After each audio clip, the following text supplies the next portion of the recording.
my baby, my Valentine, yeah. Boy, now you done making my temperature rise. If you leave me, I go die, I swear. You are like the oxygen I need. Hi guys, my name is Noni Madikela. Welcome to the Noni M podcast. So today we're talking about the NPA, and the things that are happening, especially when it comes to the Senzo Meyiwa case. There is a lot of issue that is going on there. But before we get into doing that, guys, please make sure you do not forget to like, to share, to comment, and most importantly, please make sure you are subscribed on the channel. Please make sure you are watching the videos up until the end and you are watching the ads that are coming through. When you are doing that, you are supporting this channel financially and in numbers, and I thank you so much for everything that you are doing for the channel. Okay? Now, let's talk about the NPA who violated constitutional rights of the accused by withholding the second docket.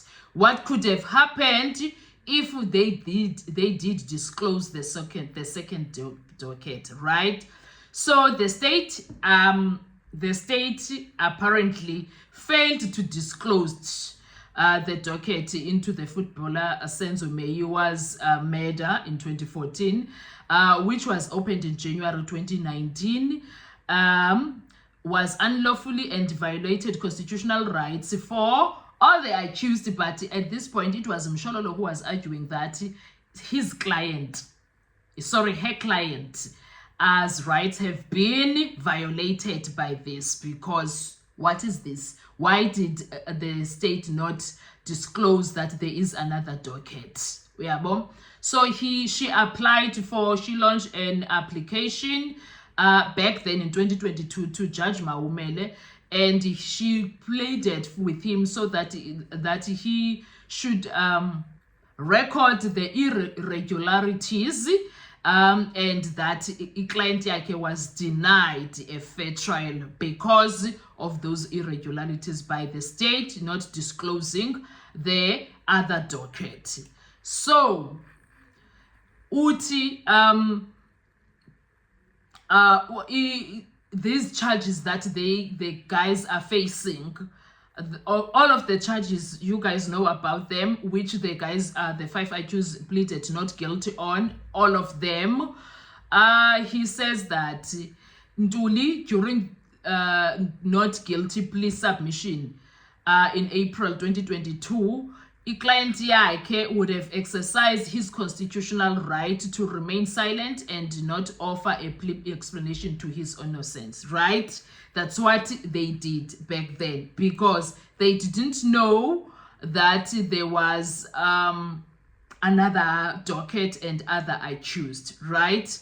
So when she found out that there is another docket and there are other accused, Mshololo had then said that had it not been for the non-disclosure of the second docket, which she said Ntuli's defense had not been aware of, her client could have given a plea explanation and objected to the charges being put to him, because there were other suspects the NPA had recommended for charging.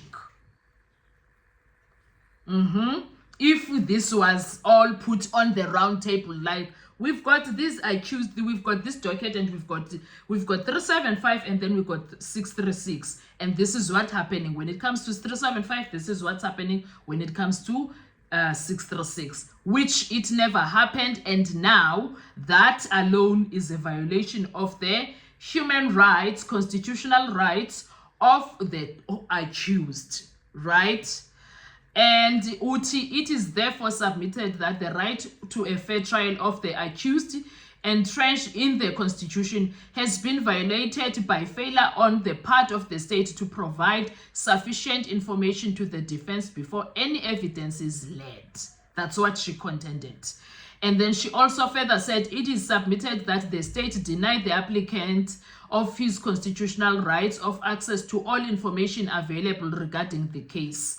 Further to that, the state denied the applicant the right to apply to the court for an order compelling the state to furnish the defense with information and particulars contained in the police docket for Slora's case 37501-2019, the second police docket. So Mshololo has been fighting for this situation.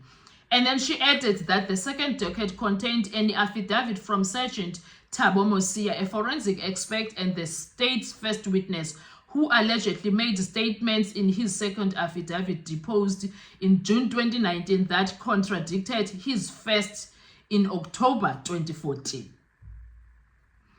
The second docket recommended charging Kelly Khumalo Longwe-Twala, the son of renowned music producer Silo Chico Twala, Gladness Khumalo, who is Kelly's mother, her sister Zandile Khumalo, Tumelo Madlala, Mthokozisi Twala, both of whom were Meyiwa's childhood friends, as well as Maggie Phiri, a neighbor who allegedly cleaned up the crime scene and evidence.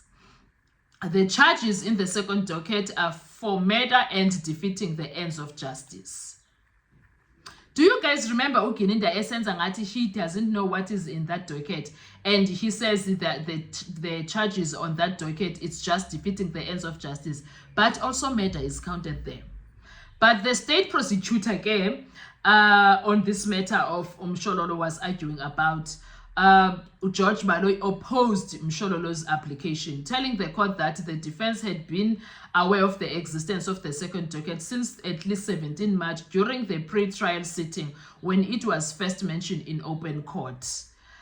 And reading from the court transcript of March 17, Baloyi showed that M.M. Sibiya, Mshololo's instructing attorney, was present in court when Advocate Dente, for the former counsel for all accused except Ntuli, first broached the existence of the second docket and the need for its disclosure.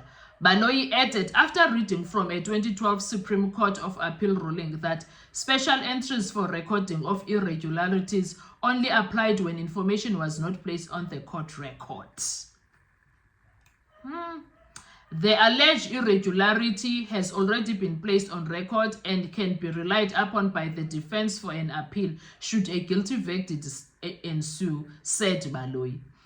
We therefore submit that the application for the special entry should be dismissed.